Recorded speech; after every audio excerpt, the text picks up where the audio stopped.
पेत्र अन योहान एक भिकारीनं सुधो करत।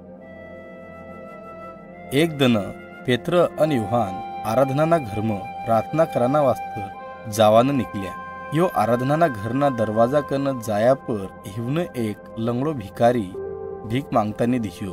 पेत्रए यो लंगड़ा आदमी आड़ी देखीन हिनं बोल्યું, तुन देवाना वास्तर मारा कन पैसा तो काही कोणी, पण मारा कन ज्योत छ यो म तुन देऊत। येशूना नामती वूट अन चालना लाग। फेरी रपकनच यो लंगड़ो आदमी चालना लाग्यो अन हुडी मारीन देवनी आराधना कराना लाग्यो। अन आराधनाना घरना आंगन मना लोग हिनं देखीन नवल कराना लाग्या। यो सुधा आदमीनं देखाना वास्तर हिना आगल पाछल लोकोनी गर्दी जमा हुई गई। अन पेत्रए हुन बोल्યું, आ आदमीनं सुधो हेलो देखीन तुम शे नवल करू करोत। हमें हमारी शक्ति थी नहीं तो हमारा चांगला पने थी अन सुधो कर्यो कोणी, तो येशूनी शक्ति थी अन देवे दिदेला विश्वास थी आ आदमी सुधो ही रह्योत।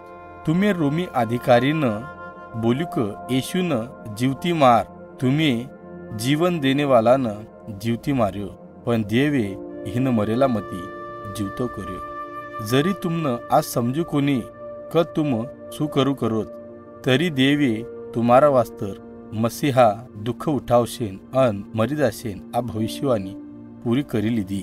करीन हाक्या पश्चाताप करो अन देवाडी आओ, म्हणजे तुम्हारा पाप धुवामा आवशेन। आराधनाना घरमना आगवा पेत्र अन योहानने वात ऐकीन घना रागम आई गया। करीन हिवे हिवन धमकाईन जेलम घालाई दिदा। अन हाक्या विश्वासू लोकोनी संख्या वाढीन लगभग 5000 हुई गई थी।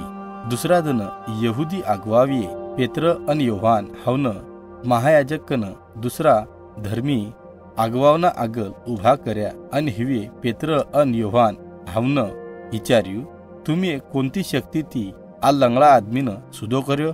फेरी पेत्रए हिवन बोल्યું, आ आदमी येशू मसीहना नामती सुधो होईन तुम्हारा आगल उभो छ। तुम्ही येशूनं क्रूस पर चढायो, पण देवे हिनं मरेला मती जीवतो कर्यो। तुम्ही हिनं अपनायो कोणी, पण येशू मसीहनी सामर्थ शिवाय उद्धारनो दुसरो रस्तो काही कोणी। आ ऐकीन धर्मी आगवावनं हैरानीनो धक्को बेश्यो।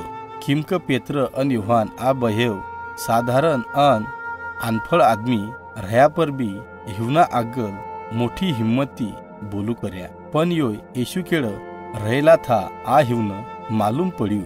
फेरी हिवे पेत्र अन योहाननं धमकाया अन जावा दिदा।